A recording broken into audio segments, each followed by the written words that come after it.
तो जाकर के बैठ गए खंबे की आड़ से, सहारा लेकर खंबे की ओर से बैठ गए। तो उनको कथा सुनते सुनते नींद आ गई, और जैसे ही नींद आई तो उनका सपना कहाँ चल रहा है कि दुकान पर बैठे हैं जाकर। उन्हें लग रहा है मैं दुकान में बैठा हूँ, कस्टमर आए हैं और कपड़े को नाप रहे हैं। कस्टमर ने कहा, सेठ जी मैं 85 रुपए मीटर का दाम नहीं दूंगा, मुझे 60 रुपए मीटर का चाहिए। और सेठ जी कह रहे हैं सपने में कि नहीं, 85 से 1 रुपया कम नहीं होगा, ले क्या मत ले। कस्टमर जाने लगा। सेठ कहने लगे, अरे वापस आओ वापस आओ, तुम बताओ कितना दोगे। 60 ज्यादा हो जाए, ऐसा करो 75 दे दो, 10 रुपए कम कर लेता हूँ। कस्टमर मान गया, और जैसे ही माना तो सेठ जी ने 1 मीटर कपड़ा मापा, और माप करके जैसे ही फाड़ने लगे तो सामने वाला व्यक्ति कुर्ता पहन के बैठा था। सेठ जी को लगा मैं कपड़ा फाड़ रहा हूँ, तो उसका कुर्ता फाड़ दिया। वो व्यक्ति कहने लगा, सेठ जी क्या करते हो? अरे भैया वो यूं लगी कि मैं कपड़ा बेच रहे हो। बोले वृंदावन बिहारी लाल की बकरी बनते हैं राम सिया राम।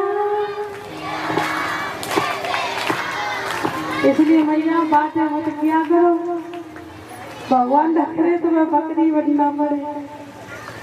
आइए आज भगवान से माता कुंती दुख मांग रही है, लेकिन कन्हैया ने कहा बुआ जी मैं दुख नहीं दूंगा, मैं सुख के साधन इसीलिए नहीं देता कि इंसान मुझे भूल जाए। भगवान हमें जितने भी सुख के साधन देते हैं ना, वो इसलिए देते हैं कि आनंद में रह के भगवान का आनंद से भजन करें।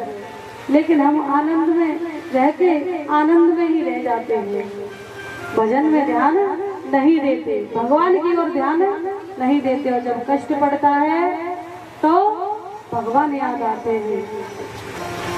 तो चाहे सुख में रहो या दुख में रहो, लेकिन परमात्मा को कभी मत भूला करो, क्योंकि जिस दिन उसने तुमको बुला दिया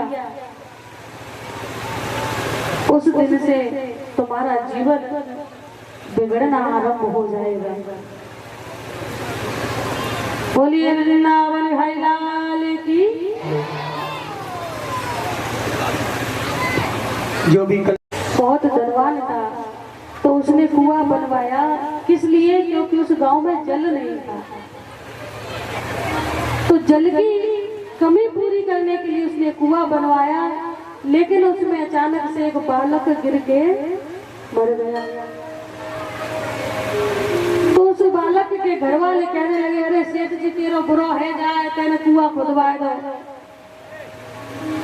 तेने बहुत बुरा करो। सेठ जी के नाम में रिपोर्ट कराने के लिए जाने लगे। तो सेठ जी ने कही, भैया मैंने कुआं जाके ले नहीं खुदवाया कि तुम्हारा बालक मर जाए, मैंने कुआं बनवाया कि तुम सबके जल की पूर्ति है जाए। भगवान सुख देते हैं कि ये आनंद के साथ भजन करते रहें, इसलिए नहीं देते कि ये मुझे ही भूल जाए। आज भगवान श्री कृष्ण द्वारका के लिए तैयार होने लगे तो उन्हें अचानक से पितामह भीष्म का स्मरण हुआ, याद आई, और कहा भगवान ने कि मुझे भीष्म को दर्शन देने जाना ही होगा, क्योंकि वो मेरी प्रतीक्षा में बाड़ों की सैया पर पड़े हुए हैं। आज माता कुंती को साथ लेकर पितामह भीष्म के पास पांडव और द्रौपदी भगवान श्री कृष्ण के साथ पहुंचे। पांडवों को आते देख भीष्म पितामह एकदम से भावुक हो जाते हैं। और जैसे ही कन्हैया को देखा, उनके नेत्र से अश्रुधारा बहने लगती है कि प्रभु, मुझे दर्शन देने आ रहे हो, आपने मेरे हृदय की बात सुन ही ली।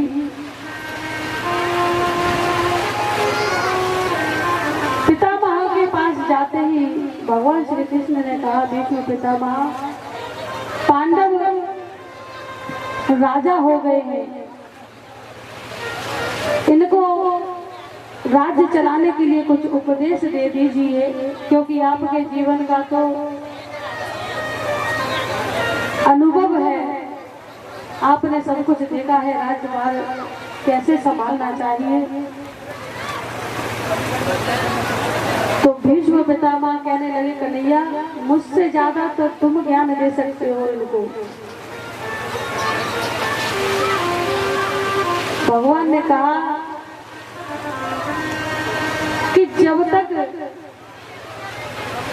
कहने वाले के प्रति सुनने वाले का भाव ना हो, श्रद्धा ना हो, तब तक उसके बात समझ में नहीं आती।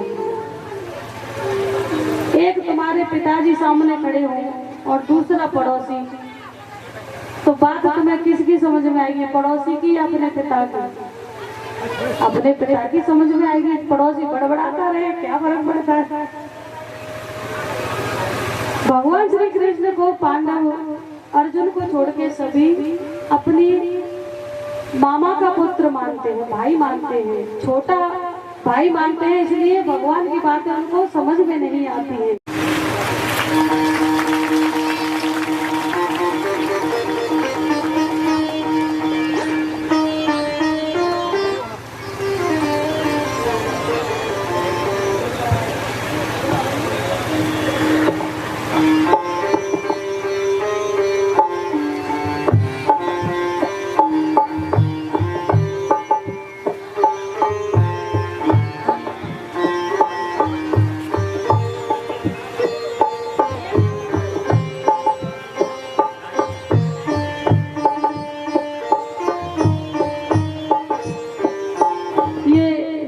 भैया अपनी पत्नी के साथ, अपने जोड़े के साथ सम्मान करते हैं।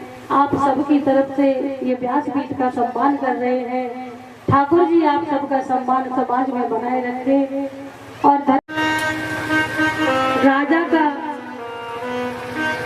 धर्म है प्रजा की रक्षा करना, अपने राज्य की रक्षा करना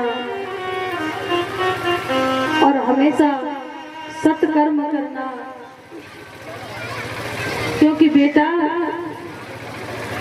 जितना धन हम कमाते हैं उसका 10% हमें दान करना चाहिए। न जाने वो धन कैसे कैसे हाथों से हमारे पास में आता है।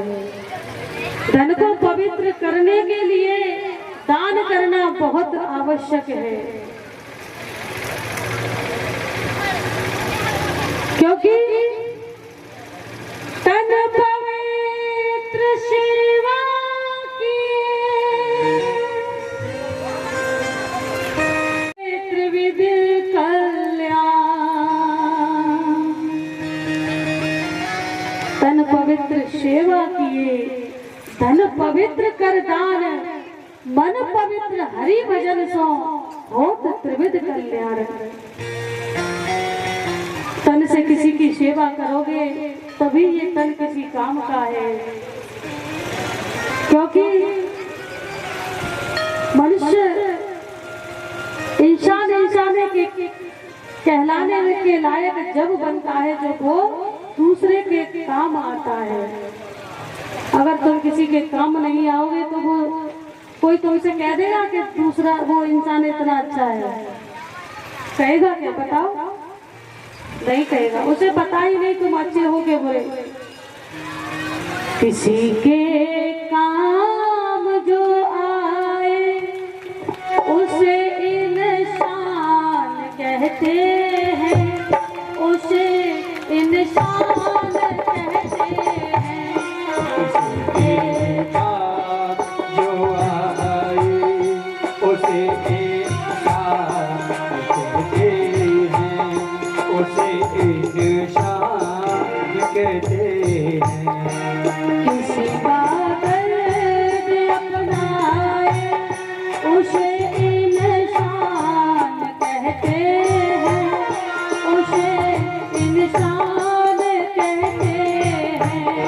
किसी का दर्द अपना हो उसे इंसान कहते हैं, उसे इंसान कहते हैं।